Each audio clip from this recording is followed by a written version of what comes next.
This is part 2 of section 12.4. Computing z-scores.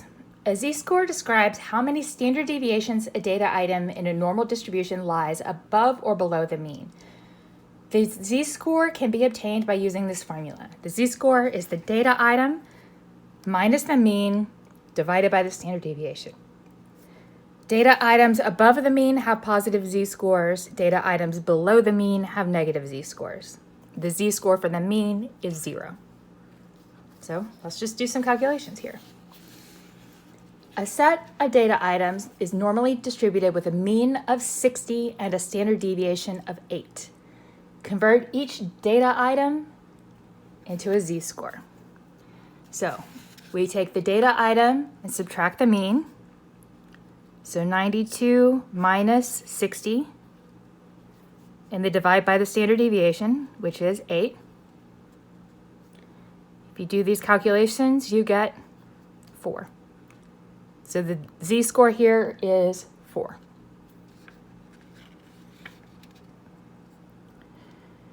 Okay, 78. 78 minus the mean, which is 60, divided by the standard deviation, which is 8. Do these calculations, and you get 2.25. So 92 is 4 standard deviations above the mean. 78 is 2.25. Okay.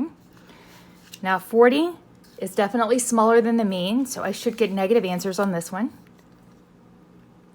40 minus 60. 40 minus the mean divided by the standard deviation. And here you get negative 2.5. So this is 2.5 standard deviations below the mean. Now 48 is still below the mean, but is not as far below. So I expect a number negative, but smaller than this. So I do 48 minus 60 divided by 8, and I get negative 1.5. Not hard, really. Okay, let's do a few more.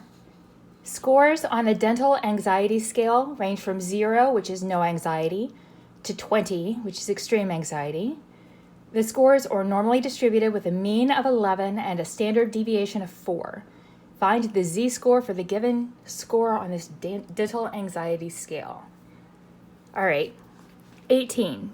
18 is larger than the mean, so I expect a positive number. I do 18 minus the mean, which is 11. And then I divide that by 4. And you get, when you do that, 1.75.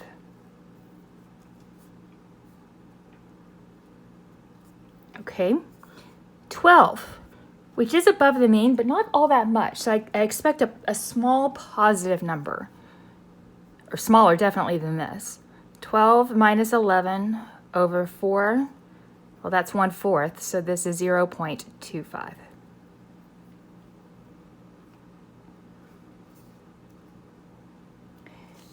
Eight. So this would be smaller than the mean, so I expect a negative answer. 8 minus 11 over 4, it's negative 3/4, so negative 0.75. And then 1. 1 minus 11 over 4 gives you negative 2.5.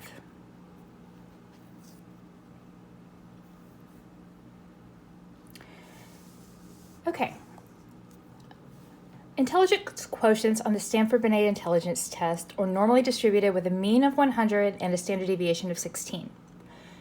Intelligence quotients on the Wechsler intelligence test are normally distributed with a mean of 100 and a standard deviation of 15. Use z-scores to determine which person has the higher IQ. Since they have standard deviations, we can't compare them directly. What we're going to do is we're going to get their z-scores, and then whichever one has the higher z-score, meaning it's further away from the mean, that is the higher IQ. So we can't just go by the number. The standard deviation may change things. It may not. It just depends on the numbers. Okay, so let's get the z-score for this. For the Stanford-Binet, it's you take the score, 128, you subtract away the mean, which is 100 on both of them. And then this one has a standard deviation of 16. So you do 128 minus 100 divided by 16, and you get 1.75. So 1.75 standard deviations above the mean. Okay, now let's do this one. 127 minus the mean, which is 100, divided by the different standard deviation, which is 15. And when you do this calculation, you get 1.8. So even though the 127 is smaller than the 128, this is the higher IQ once you make the adjustments based on the standard deviation. Okay. Let's do this one.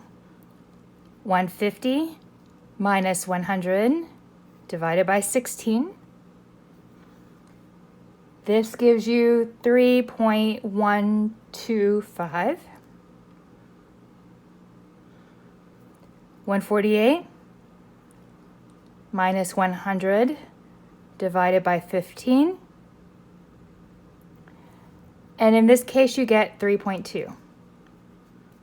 3.2 is larger than this. So again, this is the higher overall IQ. Now, it's not always going to work that way. If this number were significantly smaller than this, then the standard deviation isn't going to adjust it so that it's higher. You really do have to do the math every time. It's just, you have to remember that you can't just look at the numbers and compare them without doing the z-scores first.